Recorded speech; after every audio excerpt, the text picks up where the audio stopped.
tanımıyorsun. Ne aşklar yaşadım bir zamanlar.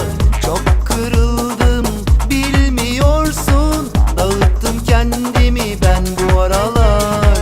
Aramasam seni hiç şaşırma. Benim sağım solum belli olmaz.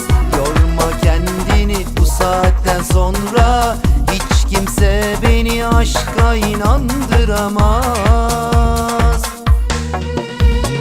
Ben çoktan beri kapadım o defteri. Aşk bana lazım değil artık. Aştım kendimi, geçtim o işleri. Aşk bu devirde güzelim, yalan artık. Ben çoktan beri kapadım o defteri. Aşk bana lazım değil artık. Aştım kendimi, geçtim o işleri. Aşk bu devirde güzelim, yalan artık.